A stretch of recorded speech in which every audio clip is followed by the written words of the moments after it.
सचिवଙ୍କ बौद्ध जिला गस्त विभिन्न उन्नयनमूलक कार्यक्रम प्रकल्प परिदर्शन।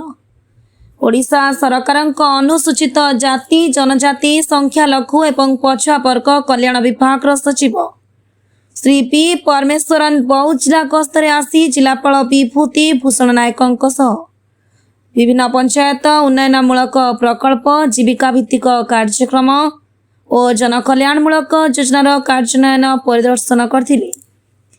मथुरा बामंडा और लक्ष्मी प्रसाद ग्राम पंचायत परिदर्शन करी जनसाधारण सीधा सड़क आलोचना करथिले। साधारण बंटन व्यवस्थार स्थिति अनुध्यान करी खाउटी मानक आलोचना करथिले। हिताधिकारी माने नियमित भाव ठीक परिमाण रे खाउटी सामग्री पाउछंती कि नाही से संपर्क में पचारि बुझीथिले। अवसर में से विभिन्न हिताधिकारी वार्धक्य और दिव्यांग भत्ता बंटन करथिले।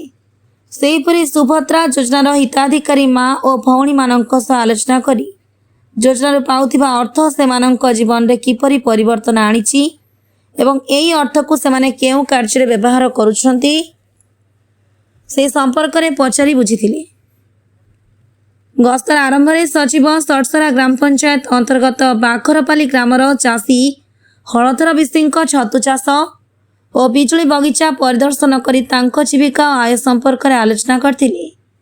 कृषि और उद्यान कृषि माध्यम चाषी मानक आय वृद्धि पाई चलिथिबा प्रयास संपर्क से अवगत होइथिले।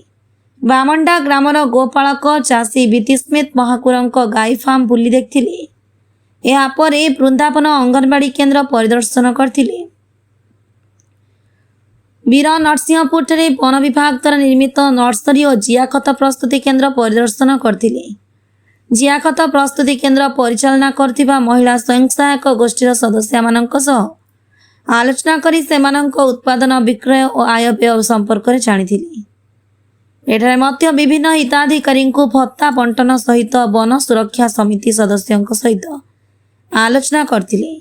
सचिव नारायणनगर स्थित माँ तारिणी और माँ लक्ष्मी प्रोड्यूसर ग्रुप द्वारा परिचालित बयन केन्द्र परिदर्शन करथिले।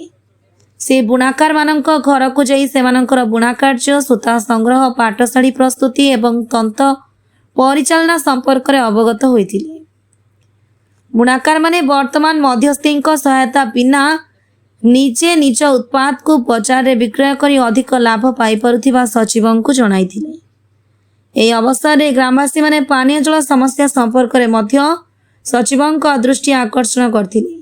जगती ग्राम में महानदी कूल निर्मित इंटेक्वेल परिदर्शन करी सचिव से विभिन्न ग्राम को होतिबा पानीय जल जोगाण व्यवस्था संपर्क में अनुध्यान करथिले।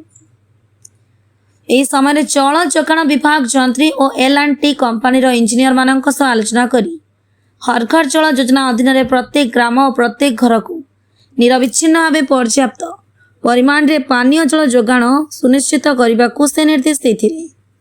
सुवर्णपुर ग्राम में निर्मित वाटर ट्रीटमेंट प्लांट मध्य सचिव परिदर्शन करथिले। प्लांटर विभिन्न यूनिट बुली देखिबा सह यार कार्यक्षमता जल विशोधन प्रक्रिया और केते ग्रामर लोक या माध्यम रे पानीय जल सुविधा पाउछंती से संपर्क में अधिकारी मानक ठारू पचारि बुझीथिले। अपराह्न सचिव बड़बंधा आदिवासी बालिका हॉस्टेल हरेकृष्णपुर विद्यालय और हॉस्टेल परिदर्शन करथिले। एही गस्त समय अतिरिक्त जिलापाल अनिरुद्ध प्रधान जिला मुख्य उन्नयन अधिकारी प्रभाष चंद्र दंडसेना उपजिलापाल विनय कुमार भोई video कर्णसुना Jugal Kishore Vishwal deputy collector रश्मिरेखा नायक और जिला सूचना और लोक संपर्क अधिकारी विद्यापति पंडा समेत विभिन्न जिला स्तरीय अधिकारी और लाइन विभाग अधिकारी कर्मचारी उपस्थित थे। बौद्धरू चितरंजन सिंह रिपोर्ट समर्थ समाचार।